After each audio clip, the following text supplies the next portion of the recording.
di dalam diri itu ada yang namanya otak atas sadar dan otak bawah sadar.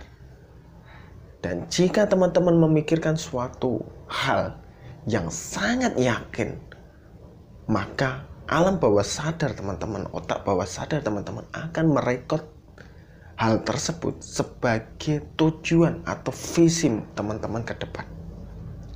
Misalnya, teman-teman selalu menganggap bahwa teman-teman itu kaya, teman-teman memiliki mobil mewah, teman-teman memiliki suatu hal material, kedudukan dan lain sebagainya. Walaupun di saat yang bersamaan teman-teman masih menggunakan sepeda motor, itu saya pastikan suatu saat teman-teman akan memiliki semua hal tersebut. Dengan catatan teman-teman yakin sepenuh hati. Ini adalah apa yang Allah gambarkan di dalam ayat Al-Quran, bahwa Allah itu sesuai dengan prasangka hambanya. Dan jika prasangka kita itu baik kepada diri kita, maka semua itu baik. Tapi terkadang kita lupa. Ketika kita sudah berprasangka baik kepada diri kita lupa ini loh. Mulut ini kadang lupa, kadang berbicara buruk. Entah itu pada diri sendiri, entah itu pada orang lain. Entah itu menggibah atau menyepatani orang lain. Entah itu karena berbicara untuk tujuan guyon, entah itu berbicara untuk tujuan serius. Ini kadang lupa. Jadi kalau kita ingin memperoleh suatu keberuntungan, keberhasilan, suatu hal yang ajaib di dalam hidup kita, rubah mulut kita. Dalam artian kata-kata yang kita keluarkan selalu positif. Misalnya ada orang tiba-tiba minjem uang. Mas, saya minjem uang. Lah kalau teman-teman bilangnya saya nggak ada uang, ya itu adalah memantik alam bawah sadar. Tapi kalau teman-teman bilangnya saya sedang mencari atau menjemput rezeki yang besar, doakan saya semoga saya lekas memperoleh rezeki. Tapi di dalam kondisi saat ini saya masih belum bisa membantu teman-teman. Itu kan kita tidak mengucapkan bahwa kita tidak punya uang, tapi kita mengucapkan bahwa kita sedang mencari rezeki. Dan nanti ketika suatu saat berhasil, itu teman-teman memperoleh rezeki bisa membantu dia. Atau bilang saja, untuk saat ini saya belum bisa membantu, doakan saja saya bisa membantu dirimu segera. Seperti itu. Mereka sudah paham kok arah pembicaraan kita. Tapi ketika kita mengolah kata kita, mengolah mindset kita, mengolah pikiran kita, maka secara tidak langsung di dalam diri kita ini loh tertanam hal-hal yang bersifat positif. Seperti gini teman-teman pernah didoktrin misalnya, hidup itu akan semangat jika memiliki hutang, misalnya seperti itu. Ya sampai kapanpun kalau doktrin itu menetap pada pikiran teman-teman akan mencari bahwa ada pembenaran bahwa dengan hutang teman-teman akan memperoleh uang, dan uang itu bisa berputar lebih banyak seperti itu. Tapi tidak seperti itu. Terkadang yang namanya ujian itu dan tiba-tiba jelek, teman-teman mengalami fase kesulitan dan teman-teman menanggung hutang. Apa yang perlu dilakukan? Yang perlu dilakukan adalah pasrah dan rubah mindset teman-teman. Kalau teman-teman bisa melunasi semua tanggung jawab teman-teman, segera dilunasi. Tapi kalau tidak bisa, pasrahkan dan mencari jalan untuk bisa melunasi semuanya. Menyelesaikan tanggung jawab adalah kewajiban, tapi tidak harus segera, karena kita juga melihat kondisi kita saat ini. Kalau kondisi kita saat ini sedang tidak memungkinkan, maka mohonlah kepada Tuhan. Kan seperti itu. Tapi kalau sudah memungkinkan, oke lah, saya selesaikan semuanya. Yang penting di dalam diri teman-teman tertanam bahwa semua harus diselesaikan dengan baik. Seperti itu teman-teman. Terus apa gunanya mindset positif ini? Ketika teman-teman sudah memiliki mindset positif, maka secara otomatis diri ini ke depannya berjalan itu akan dinaungi dengan keberuntungan-keberuntungan, dengan rezeki dari arah yang tidak terduga-duga.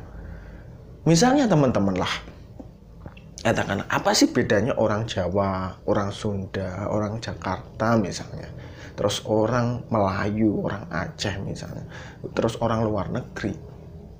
Kenapa mereka kok memiliki suatu ramalan-ramalan tersendiri? Misalnya orang Barat dengan apa itu namanya ilmu kebintangannya, ada Cancer, ada Aquarius, ada apa itu dan lain sebagainya. Orang Jepang dengan misalnya golongan darah dengan apa.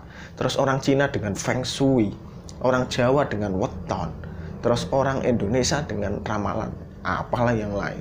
Itu kenapa ada semua itu?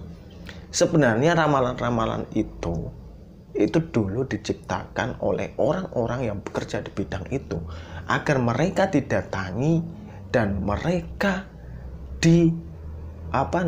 dijadikan suatu ladang untuk mencari rezeki. Lalu apa yang ada di dalam tersebut? Yang ada di dalam tersebut adalah bagaimana teman-teman bisa membaca diri teman-teman semua.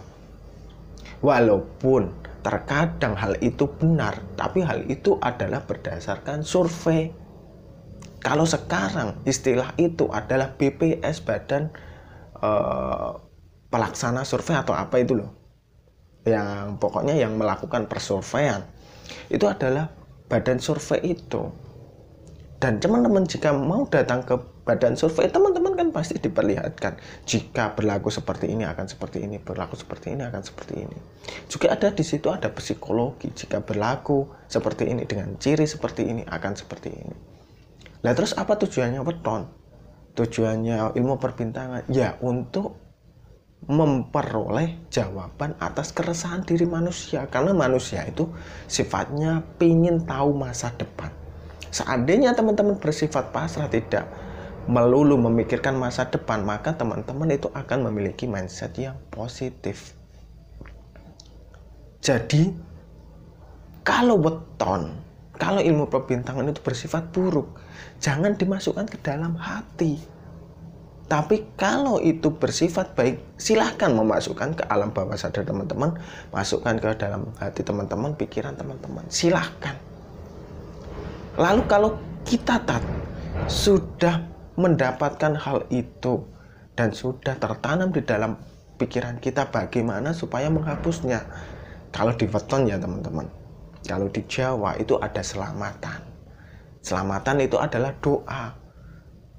Ketika kita berdoa kan kita memohon kepada Gusti kita, ya Allah, saya memohon selamat dari bala bencana.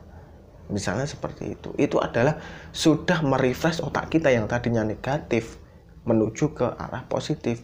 Kalau dibilang kamu wetonmu begini-begini nanti akan begini, saya kan sudah selamatan.